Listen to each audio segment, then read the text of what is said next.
এখন 16 জন মানুষ, এতজন মানুষের ভাত রান্না করতেন আপনার মা ঢেঁকিতে ধান ভেঙে, কোনোদিনই সমস্যা হয়নি। আর এখন আপনার স্ত্রী যেখানে আছে সেখানে ফ্রিজ আছে, তরকারি পাতি রেডি আছে, একটু গরম করে মেহমানকে খেতে দিতে হবে, এইটুকু তার কাছে ভারী। কোনোদিনই কৃপণ হবেন না, মানুষকে খেতে দিতে শিখবেন, ফকির মিসকিনকে খেতে দিতে শিখবেন। বাড়ি থেকে বের হলে খুচরা টাকা নিয়ে বের হবেন। যখনই ফকির আসলো খালি বলছেন মাফ করো, খালি বলছেন মাফ করো, তো দিবেন কখন? একটু শরম লজ্জা হয় না? বউকে বলে দিবেন আজকে যখন আমি বাড়ি থেকে বের হব তখন 200-100 টাকা 50 টাকা তুমি আমার খুচরা পকেটে দিয়ে দিও। যত ফকির সামনে আসবে তাকে 5 টাকা 10 টাকা করে দিতে থাকবো।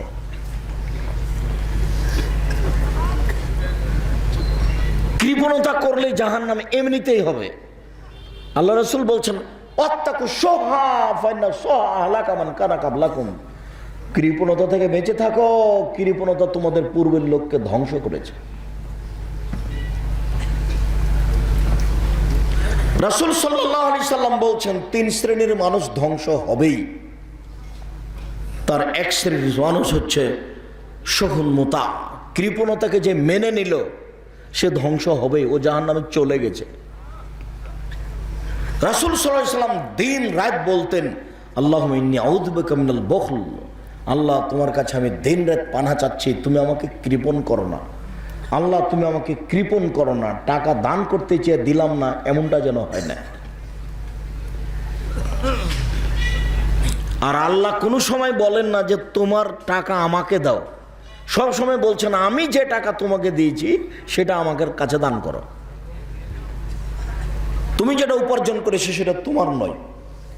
অত্র বুখারী মুসলিমের হাদিসে 3টা জরুরি কথা আছে, তার একটা কথা আছে মেয়েদেরকে মাটিতে পুঁতে দেওয়া হারাম, মানে মেয়েদেরকে মাটিতে পুঁতে দেওয়া হতো। এটা জাহিলিয়াতের যুগে ছিল, আরো কত তাদের প্রতি অত্যাচার তার কোনো শেষ নেই। স্বামী মারা গেলে বন্যতার যুগে, বর্বরতার যুগে, জাহিলিয়াতের যুগে স্বামী মারা গেলে ওই মহিলাকে বাড়ির পিছন দিকে একটা কুঁড়ে ঘর করে দেওয়া হতো। 1 বছর যাবত ওই কুঁড়ে ঘরে থাকবে, ওখানে আর কেউ থাকবে না। একটা প্লেটে খাবার দিয়ে আসবে। আর এটা ইহুদিদের খ্রিস্টানদের কাছে এখনো আছে। এখনো মহিলারা যদি ঋতুবতী হয় তাহলে ইহুদি খ্রিস্টানেরা মহিলাদেরকে বাড়িতে রাখে না, ওই বিছানায় থাকতে দেয় না, ওর বিছান ভিন্ন করে দেয়, ঘর ভিন্ন করে দেয়। ও যে প্লেটে খাবে সেই প্লেটে তার আর কেউ খায় না। ওর ধরে নেন যে ঋতুবতী হয়েছে মানে ওকে ধবল রোগ হয়েছে, ওকে কুষ্ঠ হয়েছে। এদেশে 20 কুষ্ঠ হলে ওর প্লেটে কেউ খায়? ওর প্লেটে কেউ খায় না। ওর জন্য একটা গিলাস ভিন্ন, ওর জন্য একটা প্লেট ভিন্ন, ওর জন্য ঘর ভিন্ন। তো মহিলারা ঋতুবতী এখনো ইহুদি খ্রিস্টানদের বাড়িতে হলে ওর জন্য প্লেট ভিন্ন, গ্লাস ভিন্ন, ওর থাকার জায়গা ভিন্ন। এখনো তারা মর্যাদা দেয় না। আর এখন হিন্দুরা, আজও হিন্দুরা মেয়েদের জমি দেয় না। আপনার চোখের সামনে কোন বাপ হিন্দু মেয়েকে জমি জায়গা দেয় না। বিবাহের দিনই যা টাকা পয়সা দিয়েছে, তাহলে কে দাম দিল তাহলে? আর ওদের সবার ইতিহাস, এক একজনের স্ত্রী 10 জন 12 জন 20 জন 25 জন সবাই স্ত্রী। একজন সাহাবী এসে আল্লাহ রাসূলকে বলছেন যে আল্লাহর নবী, আমি ইসলাম গ্রহণ করেছি, আমার স্ত্রীরা ইসলাম গ্রহণ করেছে, ওরা আছে 10 জন। তখন আল্লাহ রাসূল বলছেন 4 জন রাখো, বাকিগুলি ছেড়ে দাও। একজন সাহাবী এসে বলছেন আল্লাহর নবী, আমার 2 জন স্ত্রী, ওরা নিজ বোন। তখন আল্লাহ রাসূল বললেন যে একটা ছেড়ে দাও, একটা রাখো। 2 বোন একসাথে একজনের স্ত্রী হয়ে থাকতে পাবে না, অথচ হিন্দুদের কাছে আছে, অথচ ইহুদিদের কাছে আছে, অথচ খ্রিস্টানের কাছে আছে। যারা এই নারীবাদী নিয়ে চিৎকার করছে তারা কোনোদিন কোরআন মাজিদ পড়ে দেখেছে? তারা কোনোদিন হাদিস পড়ে দেখেছে? তারা মনে করছে আব্দুর রাজ্জাক সাহেব গার্মেন্টে যাওয়া মানে জেনা, তো গার্মেন্টসে গেল না টাকা ইনকাম করলো না, উনি নারীবাদীদের বিরুদ্ধে আছে, নারীদের সম্মানকে নষ্ট করেছে। আরে অবাক কথা, আমি বললাম যে আপনার মেয়ে গার্মেন্টসে কেন? আপনার বাপের জমিদারি দিয়ে ছেলে মেয়েকে খাওয়ান। যদি বাপের জমিদারি না থাকে তো নিজে জমি চাষ করে খাওয়ান। যদি সেটা না হয় তো কলা বিক্রি করে ব্যবসা করে খাওয়ান। সেটাও যদি না হয় তাহলে ভিক্ষা আপনি করেন। আপনার মেয়ে কেন গার্মেন্টসে? ছেলে মেয়েকে খাওয়াতে যদি বাপকে ভিক্ষা করা লাগে তো বাপই ভিক্ষা করবে, মেয়ে ভিক্ষা করবে না। ও ছেলে মেয়েকে ভিক্ষা করে খাওয়াবে, ছেলে মেয়েকে ভিক্ষা করে পড়াবে। তো আমি বলিনি, আল্লাহ রাসূল বলছেন যে বাপ খরচ করবে ছেলে মেয়েদের পিছনে অর্থ সম্পদ। তুমি তোমার ছেলে মেয়ের পিছনে অর্থ সম্পদ খরচ করো, এটা আল্লাহ রাসূলের আদেশ। তো বাপ কি দিয়ে খরচ করবে? বাপের জমিদারি দিয়ে করুক, নিজে চাকরি করে করুক, তাহলে মানুষের বাড়িতে কাজ করে করুক, আর না হলে ভিক্ষা করে করুক। মেয়ে কেন গার্মেন্টস? মেয়ে কেন আরেকজন পুরুষের পিছনে পিছনে ঘুরে বেড়াচ্ছে? মেয়ে কেন ওখানে চাকরি নিতে গেল? কেন যাবে? আপনি বুঝতে পারছেন না কবর কি জিনিস? কবরে গেলে তো বুঝবেন। ওরা কবরের উপরে ফুল দিয়েছে, অথচ যে কবরে আছে সে দুনিয়ার শয়তান।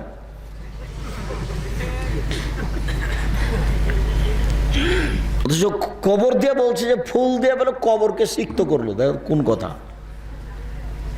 কবরের পাশে যে যদি ক্ষমা চাইতো যে আল্লাহ ভুল তুল করেছে, তুমি একটু ক্ষমা করে দাও, সে না করে ও কবরের উপরে ফুল চাপিয়ে বলে শ্রদ্ধাঞ্জলি জানাচ্ছে, ভালোবাসা দেখাচ্ছে বলে। কেউ কিছু বুঝে না, ভালোবাসা দেখানো। ধর্মকর্ম কিছুই নাই, একেবারেই অজ্ঞ, একেবারেই অজ্ঞ। খবরের উপরে ফুল দিয়ে ওকে ভালোবাসা জানানো হলো, ওদিকে পিটিয়ে একাকার করে দিয়েছে, এগুলো ভালোবাসা দেখাচ্ছে। বুঝবাজ কেমন, অবাক হতে হয়। এরই নাম মূর্খতা, এরই নাম বন্যতা, এরই নাম বর্বরতা, এরই নাম অসভ্যতা, এরই নাম জাহেলিয়াত। জাহেলিয়াত আবার ফিরে এসেছে। এখন বাপ মেয়েকে দিনে হত্যা করবে। আপনি কত প্রমাণ নেবেন? টাঙ্গাইল জেলা থেকে, ভুয়াপুর থেকে আপনি কত প্রমাণ নেবেন? এই দেখেন বলছেন দিন রাত, আম্মু ঢাকা বিশ্ববিদ্যালয়ে পড়ে, আম্মু টাকা পয়সা শেষ হলে আমাকে বলিও, আম্মু খুব ভালোভাবে থাকিও, খাওয়ার জন্য অসুবিধা হয় না, দেখে শুনে থাকিও, তুমি সবসময় খাওয়ার চেষ্টা করো, টাকা পয়সার চিন্তা করো না আম্মু। দিন রাত একবার মায়ের রিং দেয়, একবার বাপের রিং দেয়, সবাই মিলে টাকার কথা বলে। তারপর কয়েকদিন পরে শুনছে ওর চাচাতো ভাই বলছে যে আপনার মেয়ে বিশ্ববিদ্যালয়ে নাই, আরেকজনের সাথে বের হয়ে চলে গেছে। তখন বাপে বলছে তোকে ত্যায্য পুত্র করলাম, তোকে ত্যায্য পুত্র করলাম, তোকে ত্যায্য পুত্র করলাম, তোকে যদি পাই তো জবাই করে টুকরা টুকরা করে বস্তাতে ঢুকিয়ে যমুনা নদীতে ভাসিয়ে দেবো। কি হলো? চুমা কোথায় গেল? চুমা কোথায় গেল? 1 লক্ষ বার আম্মু বলেন দিনে, আম্মু কোথায় গেল? আম্মু কোথায় গেল? এরই নাম জাহেলিয়াত। সে যুগের মানুষ মেয়েকে মাটিতে পুঁতে দিত, তারা মেয়েদের উপরে ভালোবাসা রাখতো না এ কথা নয়, পরিস্থিতিকে সামলাতে পারেনি, পরিস্থিতির কারণে জীবিত মেয়েকে মাটিতে পুঁতে দিয়েছে। ওই পরিস্থিতি আবার ফিরে এসেছে। বাপ সত্যি যদি ওই মেয়েকে হাতে পাই তাহলে জবে করে নদীতে ভাসিয়ে দেবে, একটু পরোয়া করবে না, তখন তার ভিতরে ভালোবাসা থাকবে না। পরিস্থিতি তাকে বাধ্য করেছে। সিলেট সরকারি কলেজের প্রিন্সিপাল, ওর মেয়ে বের হয়ে বিবাহ হওয়া 15 বছর হলো, নাতি বড় হয়ে গেছে, বলছে যে ওই মেয়েকে আমি পেলে জবাই করে দেবো। মেয়ের নিজস্ব বিবরণ, মেয়ে বের হয়ে বিবাহ বসেছে। ওর মা, মেয়ের মা এক কলেজের শিক্ষিকা, এখন স্বামী স্ত্রী দুইজনে রিটায়ার্ড হয়ে গেছে। ও হলো সিলেট সরকারি কলেজের প্রিন্সিপাল, আর ইনি হলেন এক কলেজের শিক্ষিকা। ওই মেয়ে এভাবে বের হয়ে গেছে, এখন পর্যন্ত বাড়িতে উঠতে দেয়নি, বলছে যে আসলে জবে করব। কি হলো? ও তো 100 বড়, একটাই মেয়ে। তা আপনি কি মনে করছেন তার ভালোবাসা কম ছিল? আপনি কি মনে করছেন তার মেয়েকে আদর করা কম ছিল? মেয়েটা বলছে যে আমার আব্বা আমাকে মা ছাড়া কোনোদিন কথা বলেনি। যতবার আমাকে বলতো ততবার আমাকে মা বলে ডাকতো। তো সব ভালোবাসা কোথায় গেল? তাহলে এর কি ভালোবাসা নেই? পরিস্থিতি ওকে কি করতে বলছে যে ওকে মাটিতে পুঁতে দে, কেটে ভাসিয়ে দে। এর নাম পরিস্থিতি, এর নাম জাহেলিয়াত, এর নাম বন্যতা, এর নাম বর্বরতা, এর নাম অসভ্যতা। মেয়ে জন্ম হওয়ার সাথে সাথে মুখটা ভারী হচ্ছে কেন? 3টা মেয়ে নাকি পরস্পর জন্ম নিলে ওই বোকা লোকটা বউকে তালাক দিবে। 5-7টা মেয়ে তো জন্ম নিলে সহ্য করতেই পারে না। এটাই জাহেলিয়াত, এটাই বন্যতা। মর্যাদা কিভাবে রক্ষা হতে পারে? তাহলে আল্লাহ যেভাবে বলেছেন সেভাবে হলে রক্ষা হবে। কিভাবে? আল্লাহ বলছেন অকারনা ফি বুয়ুতিকুন্না ওয়ালা তাবাররাজনা তাবাররুজাল জাহেলিয়াতিল উলা। হে মুসলিম মহিলা, তোমরা বাড়িতে থাকো। বন্যতার যুগে, বর্বরতার যুগে, অসভ্যতার যুগে নারীরা যেভাবে প্রদর্শনী দিয়ে চলতো সেভাবে চলো না। এবার বলেন গার্মেন্টস চলবে কিনা? বাড়িতে থাকো আর গার্মেন্টসে যাও, দুটো এক হলো? ডাক্তারখানে গিয়ে দেখছেন যে ডাক্তার ভিতরে কেউ না, আর একটা মেয়ে আছে ওখানে ভিতরে, বলে কে এ ওর সহযোগিতা করে। মাস্টার ডিগ্রি পাস করে এসেছে, ডাক্তারি শিখে এসে লন্ডন থেকে বিবাহ-শাদী করেছে, একটা কাজের একটা মেয়ে তার সহযোগিতা করছে। কেন যুবকদের সহযোগিতা চলে না? এই ছেলে, এই বোকা ছেলে, ওই মেয়েটা তোমার চেয়ে বেশি বুঝবে না তুমি বেশি বুঝবে? তোর উপকারের জন্য মেয়েটা কেন, তুমি কেন ওখানে গিয়ে যেতে পারবে না? এ কোন ঢং?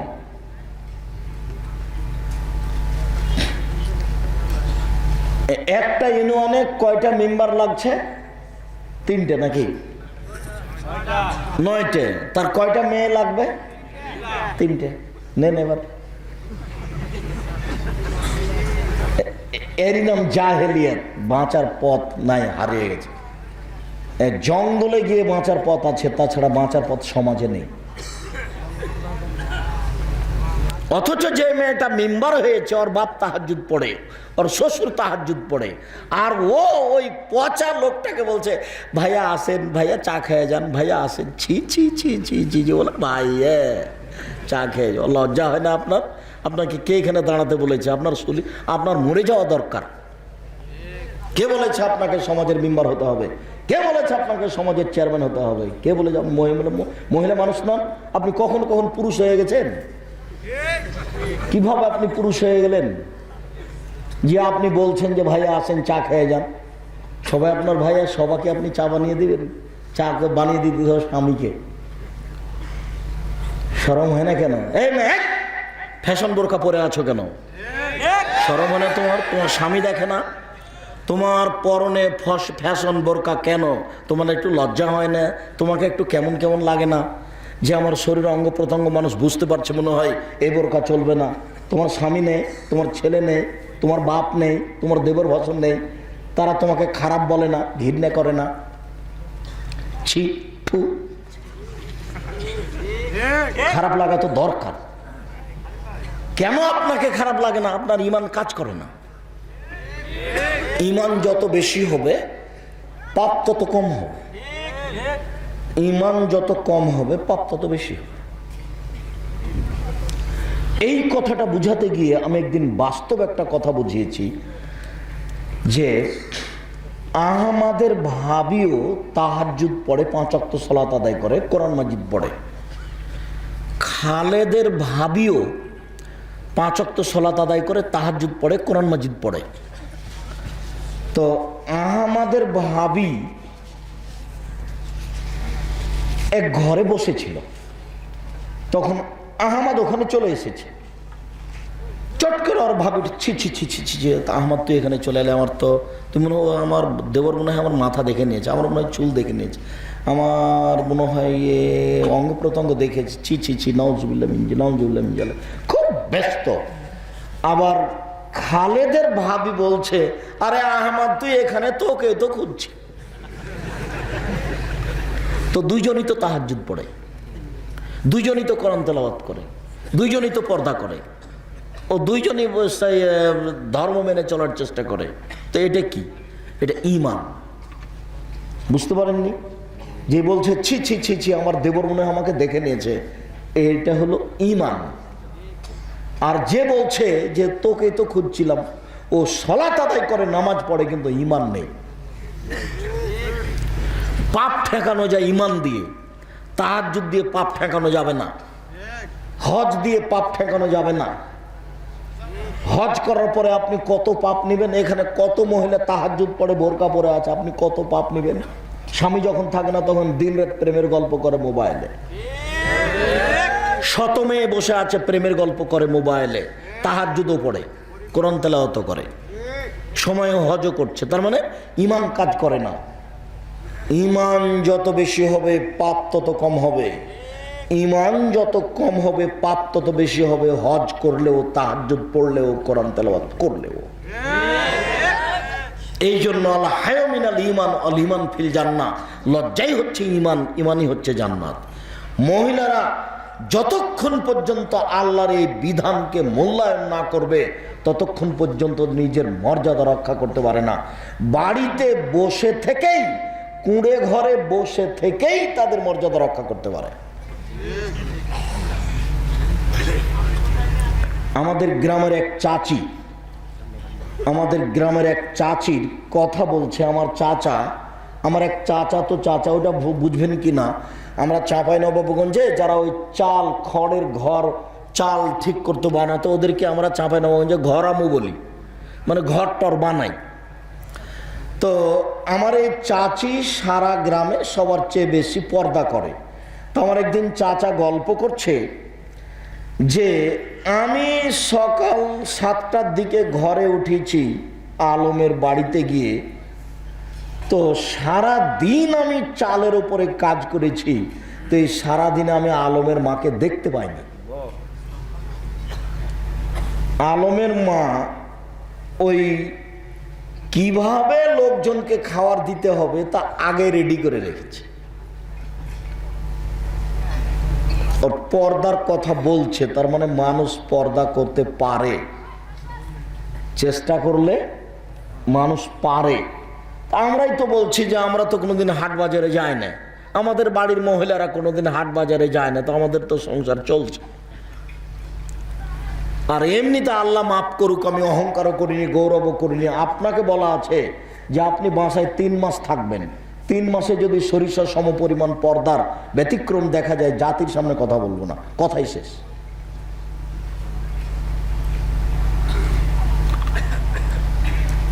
উপস্থিত বৈঠকের মুসলিম বোন, আপনাকে আমি কষ্ট দিইনি, ফ্যাশন বোরখা বলে আপনাকে আমি কষ্ট দিইনি। আপনাকে কষ্ট দিতে এসেছি নাকি?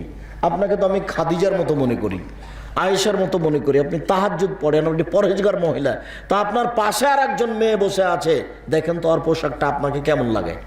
আর একজন মহিলা পাশে ছোট ব্লাউজ পরে আছে, কেমন লাগে আপনাকে? ছোট ব্লাউজ পরে আছে, যার হাত এই পর্যন্ত, তাহলে গোটা হাত দেখা যায়, পেট দেখা যায়, তো একই। এইটা আপনাকে কেমন লাগে? তাকে লজ্জা লাগে না কেন? তাকে শরম লাগে না কেন? তার হায়া হয় না কেন? তার ইতস্তবোধ হয় না কেন? তার বোধোদয় হয় না কেন? তার মানবতা হয় না কেন? তার কি স্বামী নাই? তার স্বামীকে একটু খারাপ লাগে না কেন? আত্মমর্যাদা বোধ থাকা দরকার। কোনো কারণে কোনো পুরুষের যদি আমাদের স্ত্রীর গায়ে এরকম হাত টাত লেগে যায়, তাহলে তো অজ্ঞান হয়ে যাবে। ইন্না লিল্লাহি ওয়া ইন্না ইলাইহি রাজিউন। কি হলো আল্লাহ? তা আপনাকে একটু খারাপ লাগে না যে আপনার বউয়ের হাত দেখা যাচ্ছে, পেট দেখা যাচ্ছে? আপনাকে খারাপ লাগা তো দরকার। ছি, আপনাকে খারাপ লাগে না? আপনি নিজেকে পুরুষ মনে করেন না নাকি? পুরুষ মানে কি আপনি মনে করছেন যে মিলন শক্তি তার নাম পুরুষ? জি না, পুরুষত্ব থাকতে হবে, মেজাজ থাকতে হবে। বাড়ির বাইরে গিয়ে যদি তুমি টিউবওয়েল থেকে পানি নিয়ে আসো, তোমার পিঠের চামড়া তুলে দেবো। পানি আমি নিয়ে আসবো, কিভাবে করা লাগে সেটা আমি দেখবো। আমি যা বলছি সেটাই হবে, তার নাম পুরুষ। পুরুষের একটা ক্ষমতা থাকতে হয়। আল্লাহ রাসূল বলছেন আপনি হচ্ছেন মালিক, এই বাড়ির সার্বিক দেখাশোনা আপনি করবেন। আর-রাজুল রাইন ফি আহলি বাইতি, আপনি হচ্ছেন এই বাড়ির নেতা। ছেলে মেয়ের উপরে খুব কঠোর নজর থাকবে। আপনার বাড়িতে 24 ঘন্টা কারফিউ জারি থাকবে। ভ্যানওয়ালা বলছে 7টা বাজতে বাজতে বাড়ি চলে যাব, রাস্তায় থাকা যাবে না। রাজা হলো ফখরুদ্দিন, দেশের রাজা হলো ফখরুদ্দিন, রাস্তাঘাটে চলা যাবে না। রাজশাহী মেডিকেলে ভিতরে কোনো কলার ছাল নাই, মানুষজন একবারে খালি পড়ে আছে, ডাক্তার একসাথে 15 জন 20 জন 40 জন ঢোকে এমনি সময়, আর ভিতরে কোনো মানুষই নাই, রাস্তাঘাটে কোনো মানুষ নাই। কারফিউ জারি থাকবে 24 ঘন্টায় আপনার এই বাড়িতে, ওখানে আপনার স্ত্রী আছে, আপনার মেয়ে আছে, 24 ঘন্টায় এই ভাষায় কারফিউ জারি থাকবে। 19-20 হবে না, তার নাম আপনি পুরুষ। নিজের কাপুরুষের পরিচয় দিয়ে তাহাজ্জুদ পড়ে জান্নাত কিনতে চাইেন না, ভুল হিসাব। 3 শ্রেণীর মানুষ জান্নাতে যাবে না, দিন রাত বলছি। 3 শ্রেণীর মানুষ জান্নাতে যাবে না, দিন রাত বলছি, তার মধ্যে আপনি আছেন একজন। রাসূল সাল্লাল্লাহু আলাইহি ওয়াসাল্লাম বলছেন, মুদমিনুল খামর, যারা নিয়মিত বিড়ি, তামাক, জর্দা, সিগারেট, গুল, নেশাদার দ্রব্য খায়, পান করে, তারা জান্নাতে যাবে না। আব্দুর রাজ্জাক সাহেব, বিড়ি, তামাক, জর্দা, সিগারেট এইগুলো কি নেশাদার দ্রব্য? আপনি এইভাবে বলছেন যে যারা বিড়ি, তামাক, জর্দা, সিগারেট, গুল খায়, নেশাদার দ্রব্য খায়, তারা জান্নাতে যাবে না। তো বিড়ি, তামাক, জর্দা, সিগারেট যে নেশাদার দ্রব্য, এটা আপনি প্রমাণ করেন তো দেখি। একেবারেই সহজ। রাসূল সাল্লাল্লাহু আলাইহি ওয়াসাল্লাম বলছেন, মাসকারা কাসির হুফাকারিল হারাম, যে জিনিসটা বেশি খেলে বিবেকের ক্ষতি হবে তার কমও হারাম। এটা হাদিস, আল্লাহ রাসূল বলেছেন। এমন এক বাক্য আল্লাহ রাসূল বলে দিয়েছেন, কিয়ামত পর্যন্ত পৃথিবীর সব জায়গাতে চলবে। যে জিনিস বেশি খেলে বিবেকের ক্ষতি হবে তার কমও হারাম। তা আপনার পাশের একটা লোককে হাফ কেজি জর্দা খাওয়াইয়া দেন তো এখন, তারপর দেখেন তো কি হয়। যদি হাফ কেজি জর্দা খাওয়ানোর পরে 1 কেজি জর্দা খাওয়ানোর পরে কিছু না হয়, তাহলে জর্দা খান, হারাম বস্তু নয়। আর 1-1.5 কেজি হাফ কেজি খাওয়াইয়া দেওয়ার পরে বিবেকের যদি ক্ষতি হয়, তাহলে জর্দার একটা কণাও হারাম। আমি বলিনি এই কথা, এই কথা মুহাম্মদ সাল্লাল্লাহু আলাইহি ওয়াসাল্লাম বলেছেন। অতএব এই হাদিসের ভিত্তিতে বলছি, বিড়ি, তামাক, জর্দা, সিগারেট, গুল, নেশাদার দ্রব্য খায়, পান করে যারা, তারা জান্নাতে যাবে না।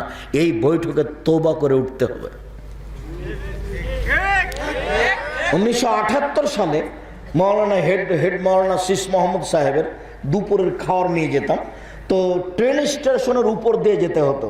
তো যারা ট্রেন স্টেশনে থাকে পান বিক্রি করে, তো একজন পান বিক্রেতা আমাকে চিনে, তো একটা পান দিয়েছে, আমি মুখে দিয়ে প্রতিষ্ঠানে ঢুকে গেছি। তো হেড মাওলানা শীষ মোহাম্মদ খুব গাম্ভীর্যপূর্ণ ও খুব মানুষ, সাহসিক মানুষ, আর খুব ভয়াবহ, সামনে কেউ দাঁড়াতে পারতো না। তা আমাকে দেখে বলছে, তুই পান খাচ্ছিস, পান খেয়েই বেড়াইস। আমাকে এটা খারাপ লাগলো। আমি পানটা তো আসলে নিজ ইচ্ছায় দিইনি, ও দিয়েছে সেজন্য মুখে দিয়েছি। আচ্ছা ঠিক আছে, পান খাবো না। 1978 সাল থেকে নিয়ে এখন পর্যন্ত আমি কোনোদিন পান মুখে দিইনি।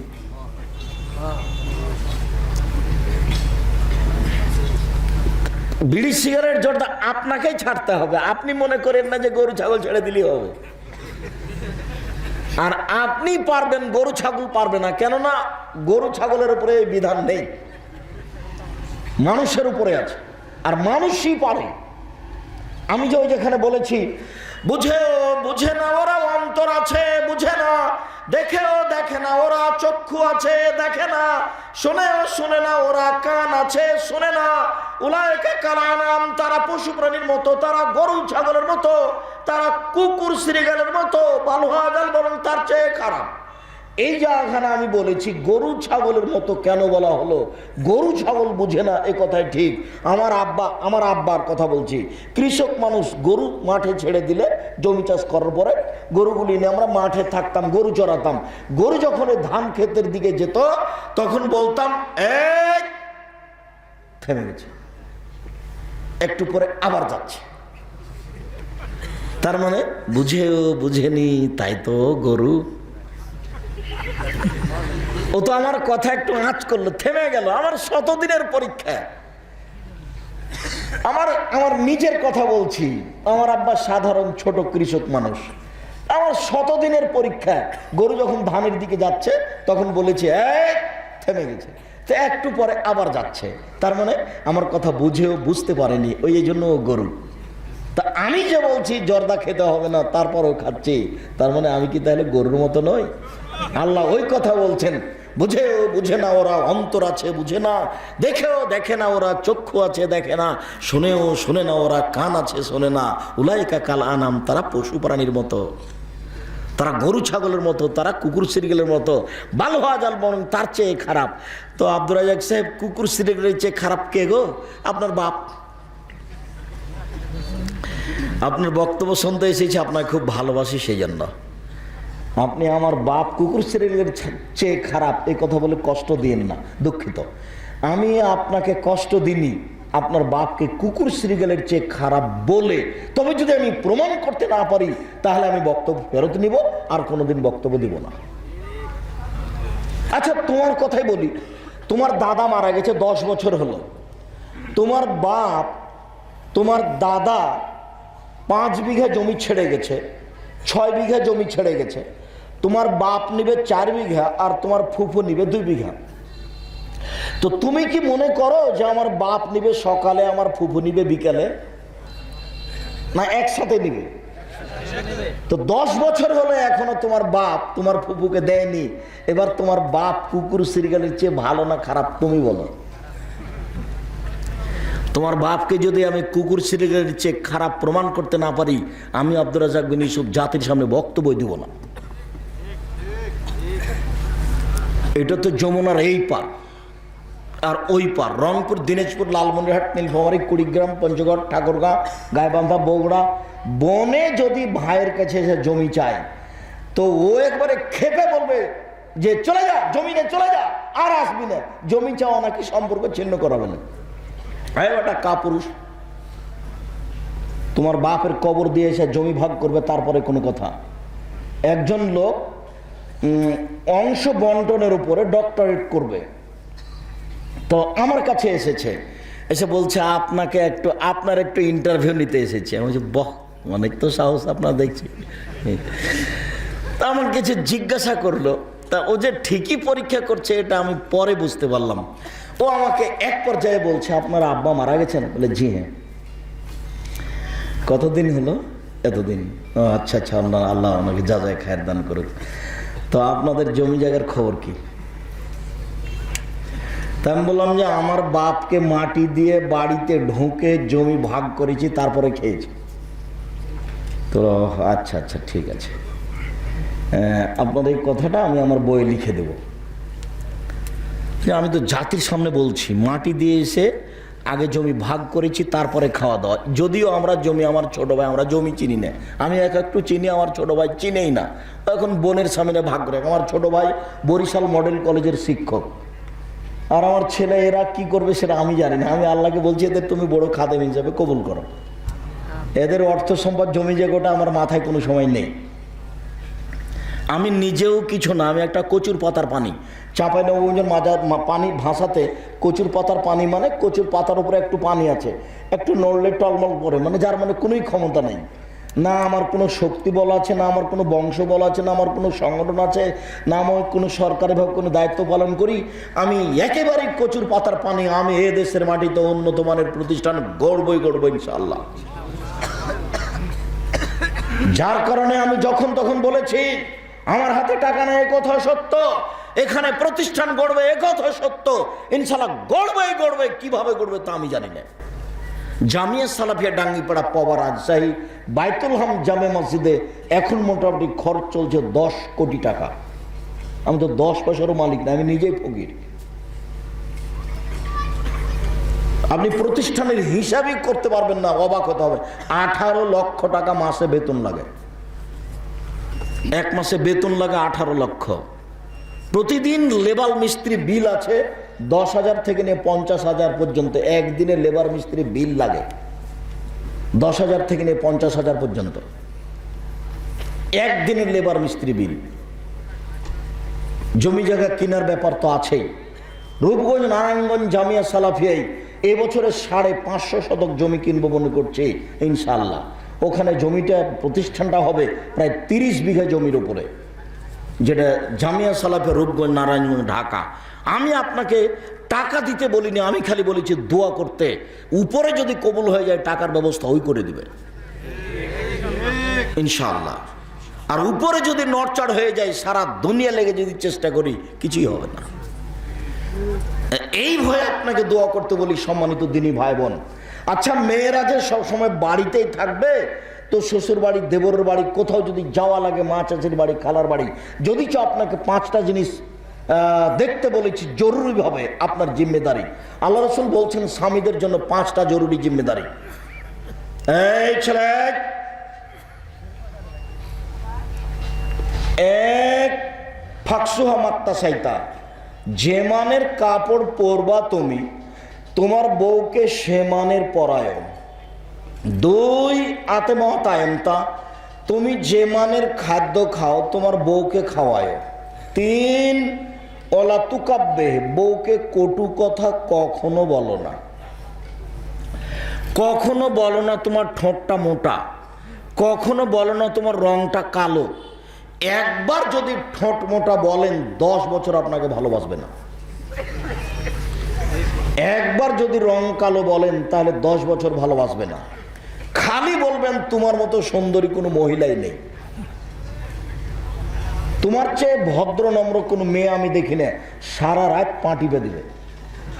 আর যদি একবার বলেন রং কালো, তোমার ঠোঁটটা মোটা, তো 1 গ্লাস পানি যদি ডাকেন, খালেদা 1 গ্লাস পানি নিয়ে এসো, তো পানিটা নিয়ে এসে গ্লাসটা এইভাবে রাখবে, এভাবে থ্যাকস করে সামনে রেখে চলে যাবে, ওইদিকে মুখ করে থাকবে। আপনার শুধু খালি ভালোবাসা পেতে চাই, আপনার প্রশংসা পেতে চাই, তাহলে আপনার দিন রাত সেবা করে দিবে। যার কারণে আল্লাহ রাসূল বলছেন কখনো কটু কথা বলো না। কেন গালি দেন? ওভাবে গালি দেন কেন? যে দিন রাত ভাত রান্না করে, একদিন রান্না করেন তো দেখি কতবার হাতে আগুন লাগে। যে দিন রাত ভাত রান্না করে দেয়, খাবার রেডি করে দেয়, ঘর বাড়ি পরিষ্কার করে দেয়, সব সময় আপনার সেবায় থাকে, আপনি তাকে গালি দেন কি করে? একটু শরম হয় না? একটু হায়া হয় না? তাকে মারতে যান কেন? তার উপরে এত কটাক্ষ ভাষা ব্যবহার করেন কেন? জীবনের সবচেয়ে প্রিয় জিনিস, ভালো জিনিস, আদরের জিনিস আপনার স্ত্রী। এর চেয়ে ভালো, এর চেয়ে আদরের, এর চেয়ে প্রিয় জিনিস পৃথিবীতে কোনো জিনিসই নাই। যেখানে আল্লাহ বলছেন শান্তি আছে, তৃপ্তি আছে, ভালোবাসা আছে, সেখানে আপনি গালি দিয়ে মেরে সেই শান্তি, সেই তৃপ্তি টিকাতে পারেন কি করে? 4, মুখের উপরে মারো না। 5, তোমার বাড়ি ছাড়া কোথাও যেতে দিও না, তোমার বাড়ি ছাড়া কোথাও থাকতে দিও না। খালার বাড়ি যেতে পাবে না, ফুফুর বাড়ি যেতে পাবে না, মায়ের বাড়ি যেতে পাবে না, জরুরি প্রয়োজন ছাড়া বাড়ির বাইরে যেতে পাবে না। বিবাহের বাড়ি তো প্রশ্নই আসে না। বিবাহের বাড়িতে চলে গেলে স্বামীর সংখ্যা বেশি হয়ে যাবে। খবরদার নয়, ভুলেও কোনোদিন এমন কাজ করবেন না। কারো বাড়ি বাড়াতে যাবেন, এর নাম পুরুষ, আমি বলিনি।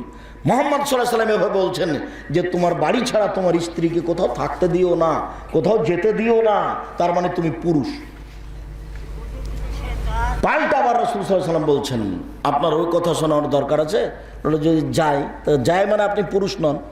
ওটা কোনো উত্তর হলো? ওটা কোনো জিজ্ঞাসা হলো?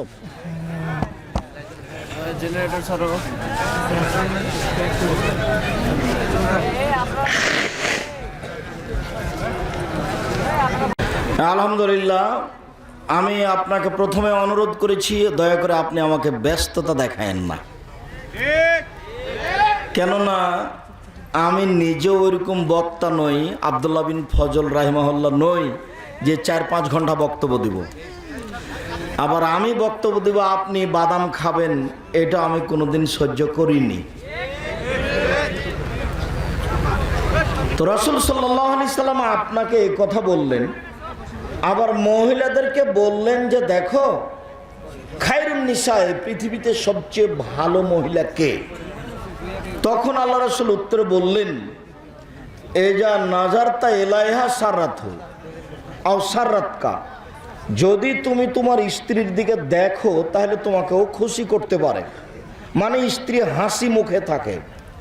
2, ওয়াইজা আমার তাহা আতাতকা, যদি তুমি স্ত্রীকে আদেশ করো তাহলে মেনে চলে। 3, ওয়াইজা গিবতা আনহা হাফেজাতকা, যখন তুমি বাড়িতে থাকো না তখনও নিজেকে কন্ট্রোলে রাখে, হেফাজতে রাখে, মোবাইলে কারোর সাথে গল্প করে না, কোথাও চলে যায় না, মনে করে না যে এখন স্বামী নেই, অতএব এর সাথে একটু কথা বলেনি, ওর সাথে একটু কথা বলেনি, এখানে থেকে একটু ঘুরে আসি, এইটা মনে করে যে সে ভালো মহিলা নয়। ভালো মহিলার তিনটা গুণ। এক, স্বামীর সাথে কথা বললে হাসি মুখে বলে।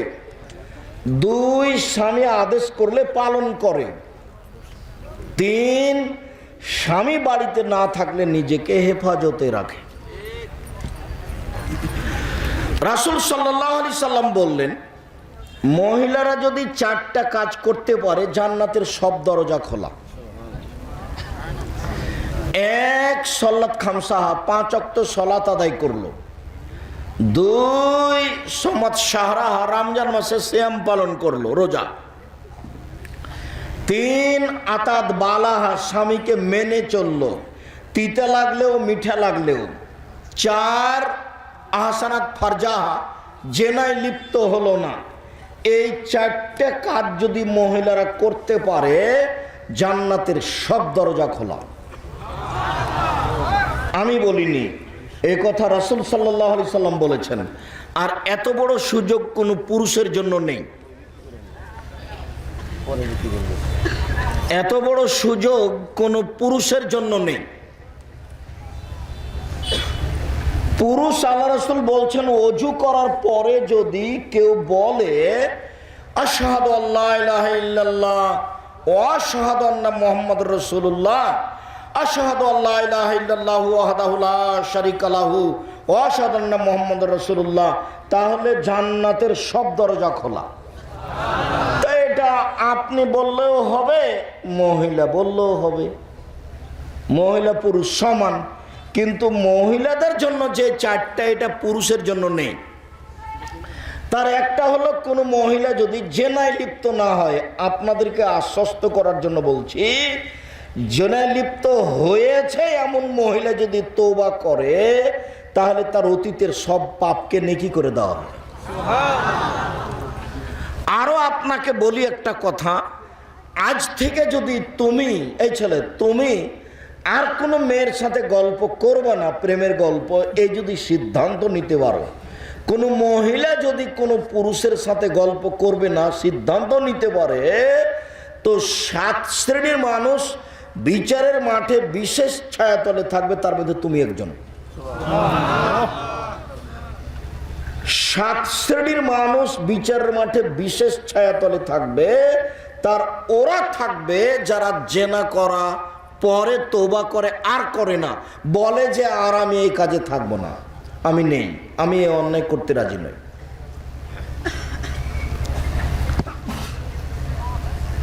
আরো বলছি, যদি জেনার প্রস্তাব থাকে তারপরে যদি আর না করো জেনা, তাহলে তুমি দুনিয়ার যে কোনো বিপদ থেকে বেঁচে যাবা। প্রমাণ বুখারী মুসলিমের হাদিস।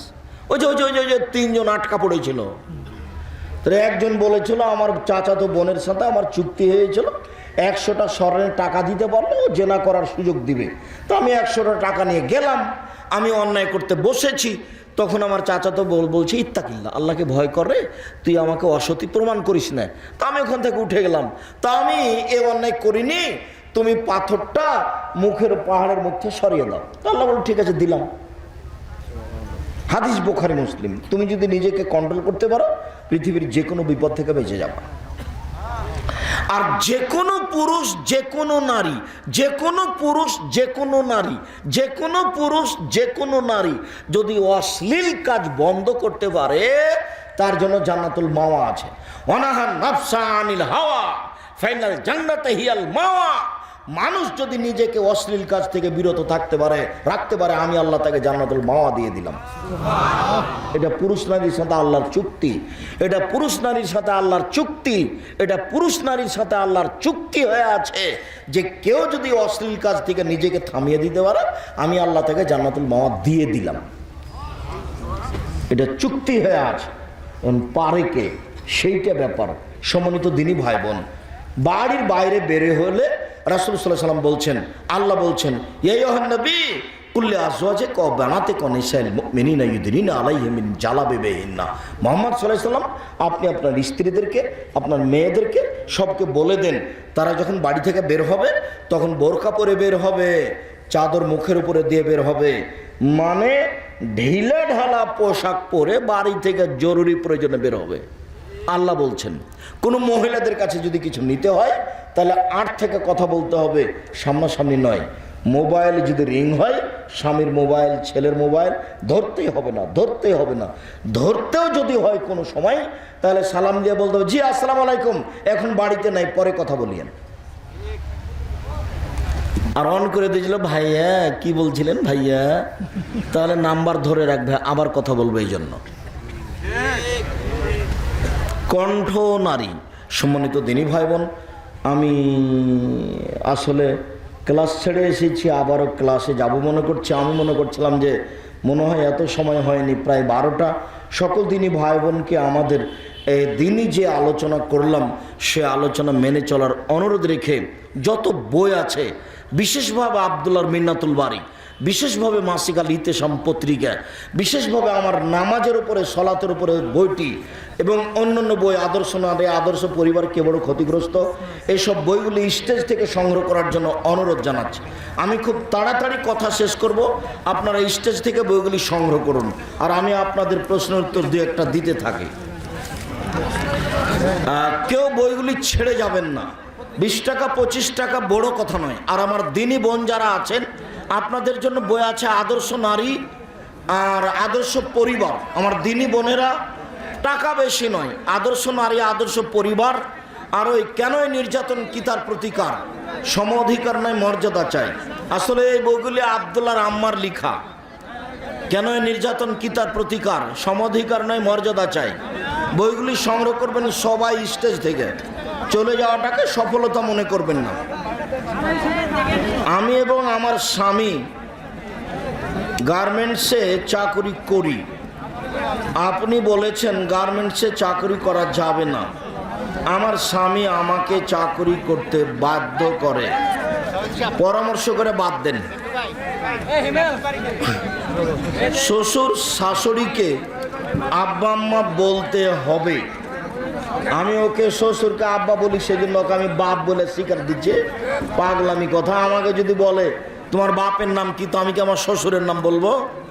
কখনো নয়। ওটা সম্মান দিয়ে আব্বা বলি, সম্মান দিয়ে আম্মা বলি। যে বলেছে যাবে না উনি বুঝতে পারেননি। চেনা বা অচেনা মেয়েকে সালাম দেওয়া যাবে কি? ভালোবাসার খাতিরে দেওয়া যাবে না, ধর্মের খাতিরে দিতে হবে, দেওয়াই সুন্নাত। জান্নাতে পুরুষদের জন্য স্ত্রী থাকবে, কিন্তু তারা সেখানে সন্তান জন্ম দিতে পারবে কি? জি না, সন্তান জন্ম দেওয়ার প্রয়োজন হবে না। মুফতি কাজী ইব্রাহিম বলেছেন, স্বামী স্ত্রী একসাথে গোসল করা যাবে কি? জি যাবে, একসাথে গোসল করবেন, এটাই বেশি ভালো। সৌন্দর্য বৃদ্ধির জন্য চোখের ভুরু উঠিয়ে ফেলা যাবে কি? এটা হারাম, কাবিরা গুনাহ। ভুরু তুলে ফেলা, দাঁত ছিলে চিকন করা, কাবিরা গুনাহ, হারাম, সৃষ্টির পরিবর্তন। মৃত্যু লাশ যতক্ষণ বাড়িতে থাকে তার আত্মা কি বাড়িতেই থাকে? জি না, শিরকি আকীদা থাকে না, আত্মা গেছে। অনেক মানুষ আছে আমাকে প্রশ্ন করে, তুমি যে আহলে হাদিস মানো, তাহলে হাদিস মানে কি? হাদিস মানে কি? ও আহলে হাদিস মানে হাদিসের অনুসারী, মানুষের মতের অনুসারী নয়। কোনো সময় বলবে না যে আমাদের মাযহাবে এমন আছে, আমাদের ইমাম সাহেব এই কথা বলেছে, এই সময় বলবে না।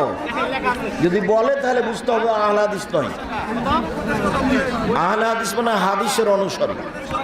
আর যারা বলে যে আমাদের মাযহাবে আছে, তারা বলতে হবে যে মাযহাব মানে ভিতরে সংকীর্ণতা আছে। সংক্ষিপ্ত বড় সবসময় সাল্লাল্লাহু আলাইহি সাল্লাম বলতে হবে।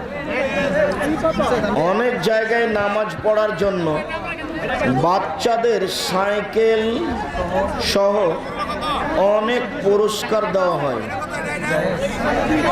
সালাত আদায়ের জন্য, কাজের জন্য, দিনী কাজের জন্য উৎসাহিত করতে পারে, সমস্যা।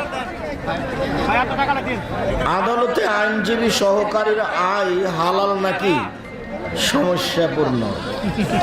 ওটা তো উকিলও জানে না ঘটনা কি, জজও জানে না ঘটনা কি। টাঙ্গাইল জেলে 20 বছর থেকে একটা লোক আছে জেলে, ওও নিজে জানে না যে আমি কেন জেলে। ও যখন 1 নাম্বার আসামি তখনও রংপুরে ছিল। কাজে এই পয়সা হালাল হওয়া খুব কঠিন। আপনারা শুধু হাদিস নিয়ে কথা বলেন, কোরআন নিয়ে বলেন না কেন? তা আজকে তো কোরআনেরই অনুবাদ করছিলাম। তোমার মাথায় কি গোবর আছে?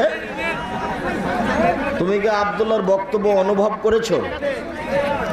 তুমি ওই বক্তব্যটা অতীতে যত বক্তব্য আছে রেকর্ডিং হয়ে সব বক্তব্যের সাথে মিলিয়ে দেখো। এ দেশে যত আলোচক আছে, বক্তা আছে, মাঝাবি অমাঝাবি বলে নয়, তুমি একটু সময় করে অতীতের সব বক্তব্যের সাথে মিলিয়ে দেখো। ইমাম আবু হানিফা কি নামাজের পর সম্মিলিত মোনাজাত করেছেন? জি না, সম্মিলিত মোনাজাত তো বিদআত। মোনাজাত করার হাদিস আছে অনেক, হাত তুলে দোয়া করবেন। 36টা হাদিস বুখারী মুসলিমে আছে, ব্যক্তিগত ব্যাপার।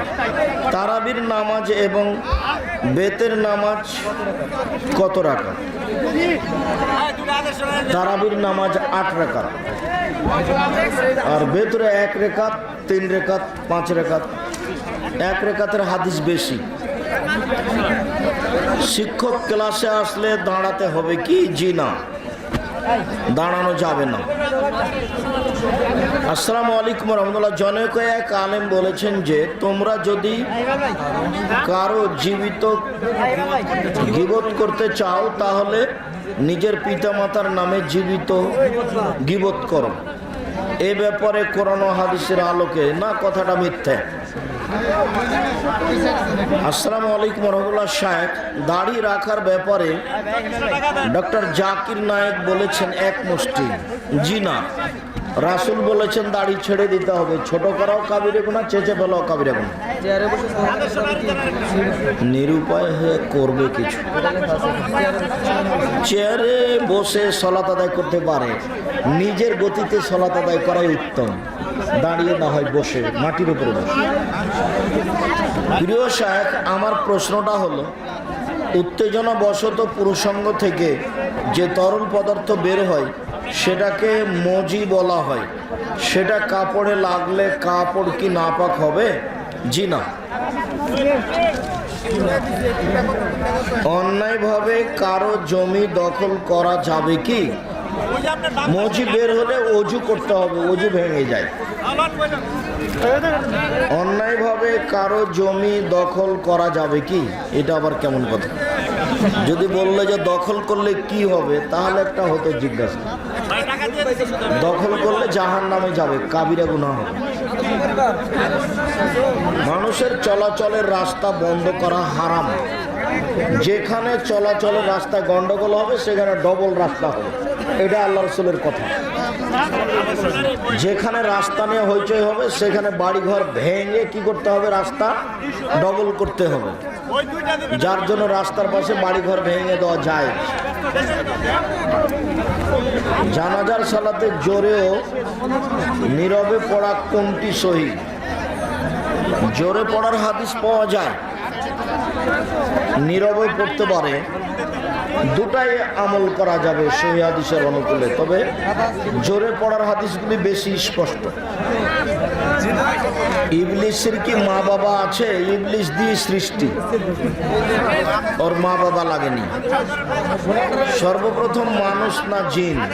জিন, তারপরে মানুষ।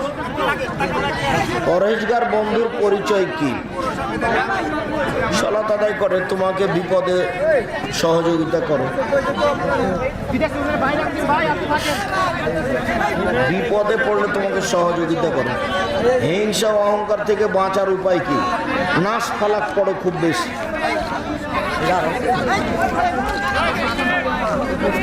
আর বলবো যে যার ভাগ্যে যা আছে সে তা করবে, ওর কিছু দেখে হিংসা করলে কষ্ট পাওয়া যায়।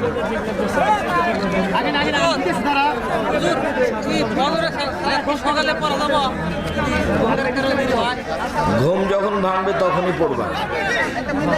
হুজুর, আপনি জাতির জন্য যে আলোচনা করেন তা কোনো ইউটিউব চ্যানেলে রেকর্ড করে রাখা হয়? আপনার ইউটিউব চ্যানেলের নাম কি? আমি তো এগুলো জানি না, তবে বক্তব্য রেকর্ডিং করে এটা আমি দেখতে পাই মাঝে মধ্যে। প্রশ্ন উত্তর আল ইতেশাম টিভি, আল ইতেশাম টিভিতে প্রশ্ন উত্তর আমি দিয়ে থাকি, আর ওরাই দেখি বক্তব্য রেকর্ডিং করার যে নাম কি,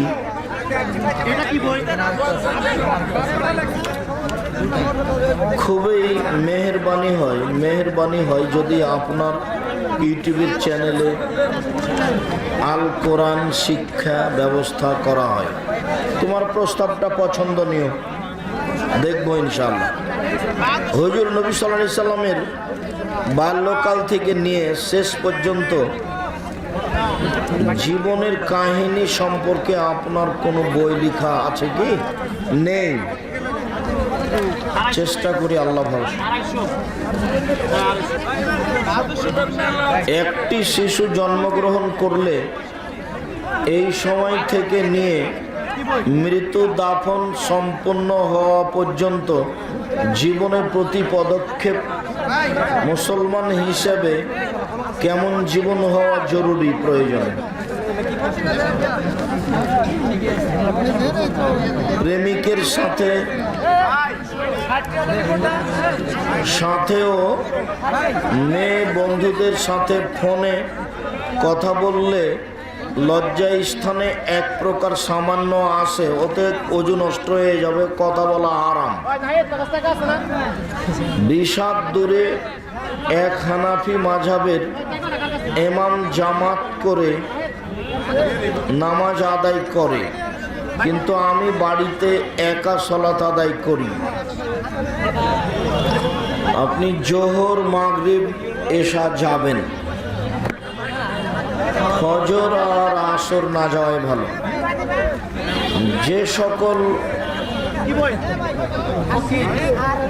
যেসব ফকির মিসকিন সালাত আদায় করে না তাদের কি টাকা, ধান, চাউল সাদকা করা যাবে? যে আপনার বাড়িতে চাইতে এসেছে তাকেই দেবেন। 7 দিনের পরে আকিকা নেই, 7 দিনের আগে বাচ্চা মারা গেলে আকিকা নেই। আমার দিনী ভাই বোন সকলকে বই সংগ্রহ করার জন্য বলছি। ও আমার একটা কথা মনে ছিল না, উপদেশ বইটা আছে কিনা দেখবেন। উপদেশ বইটাতে আমার জীবনের সব কথা লেখা আছে। আজকে যে বক্তব্য দিচ্ছিলাম সেটা উপদেশ বইয়ে লেখা আছে। আর কেউ পত্রিকা ছেড়ে যাবেন না, মাসিক আল ইতেশাম পত্রিকা। নিজের কাছে 20-25টা টাকা না থাকলে কারোর কাছে নিয়ে মাসিক আল ইতেশাম পত্রিকা নিয়ে যাবেন। এইটা কি ডোনেশন আর ঘুষ কি এক? তা কি আর হয় নাকি? তবে এরকম জায়গাতে ডোনেশন দিলে ঘুষই হবে। এটা কেন? কি বললেন?